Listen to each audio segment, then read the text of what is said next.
Bonjour et merci de m'avoir invité. Je suis Frédéric Foucault, Tafo. Je suis docteur en droit avec une double spécialité sur le droit international et le droit de l'homme et une autre sur le droit international pénal.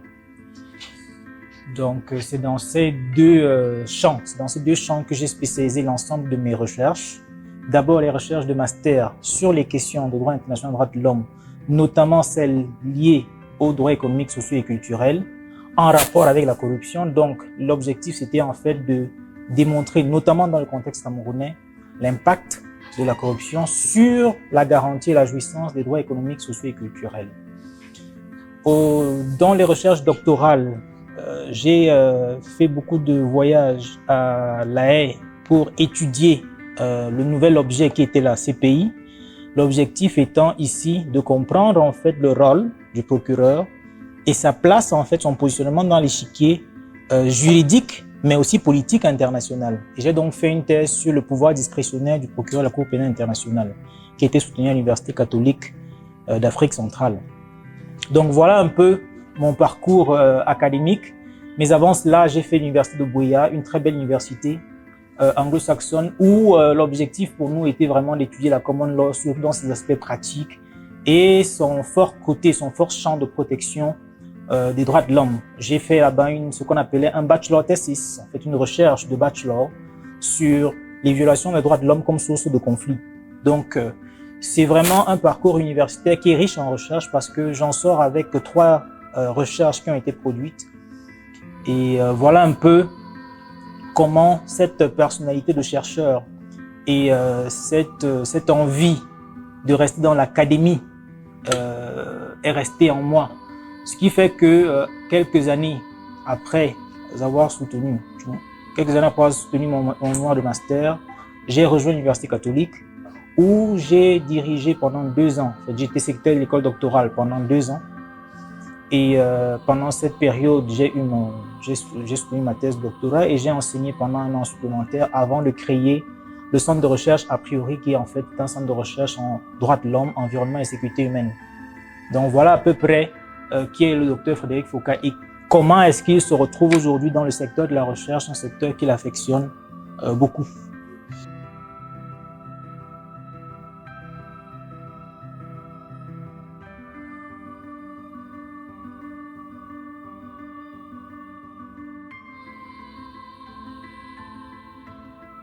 Alors, concernant mes travaux, je pourrais commencer peut-être par citer en fait les ouvrages.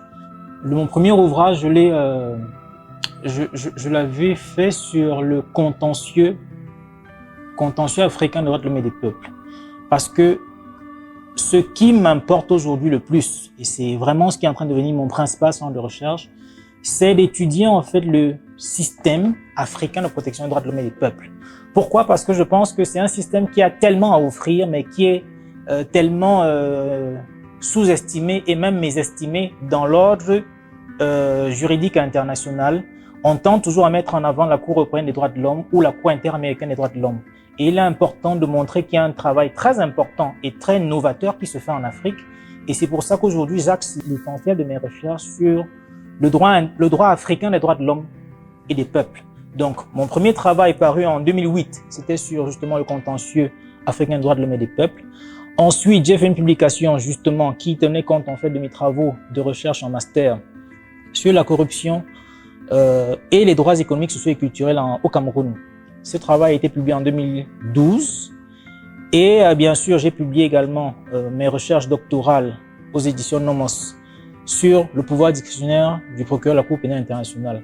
Mais en dehors de cela, je viens de publier avec Pancras Bebga, qui est doctorant. Je viens de publier un ouvrage sur les grandes décisions de la jurisprudence africaine des droits de l'homme et des peuples.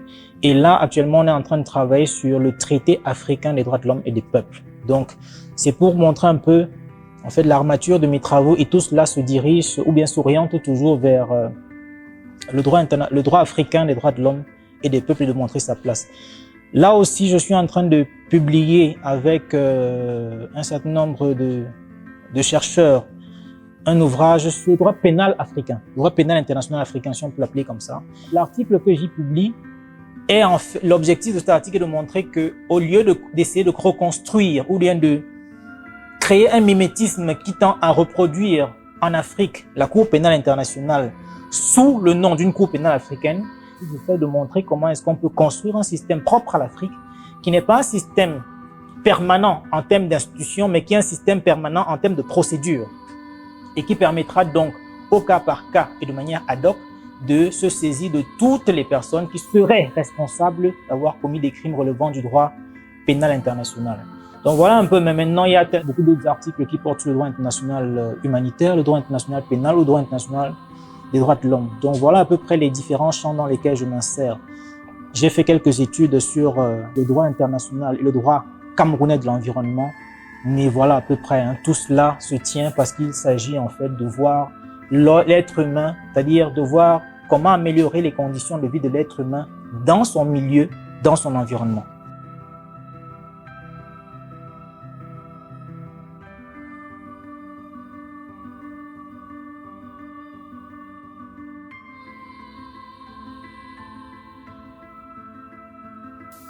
Alors, sur les champs porteurs, je crois que le droit africain est un champ porteur parce que il y a tellement de choses qui sont inexplorées dans le droit africain. Je prends par exemple un article que j'ai rédigé dernièrement, mais qui en fait ne balisait qu'en fait un large champ qui est complètement en friche. C'était sur la peine de mort en Afrique. Vous savez qu'il y a un moratoire qui est consécutif à la Convention internationale sur les droits civils et politiques, qui vise à abolir la peine de mort. Mais c'est un moratoire qui, dans le droit international, n'a qu'une place de moratoire. En fait, c'est pas une valeur contraignante dont les États sont invités à y souscrire. Sauf que dans le droit international africain, les juges africains ou les commissaires, les juges pour la Cour, les commissaires pour la Commission, sont en train de construire quelque chose d'assez intéressant. C'est de dire, nous n'avons pas la capacité de contraindre les États à abolir la peine de mort, mais nous concluons que toutes les méthodes d'exécution sont contraires aux droits qui protègent la dignité humaine. En somme, toutes les méthodes d'exécution sont soit de la torture ou des traitements inhumains, cruels et dégradants.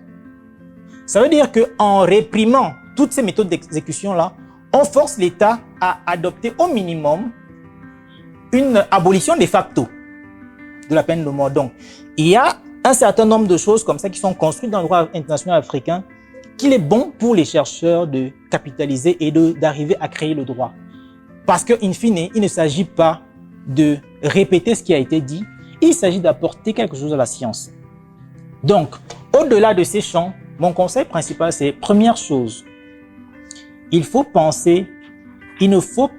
se penser en tant que créateur. Si on se pense simplement en tant que commentateur du droit, on se limitera à dire ce qui a été dit. Mais si on est capable de faire une recherche poussée, on se rendra compte qu'il y a des choses qui ne sont pas suffisamment explorées ou bien qui sont des champs complètement en friche dans lesquels on peut s'insérer. Ça suppose bien sûr qu'il faut dire systématiquement non au plagiat. La facilité, c'est le chemin de la perdition dans la science.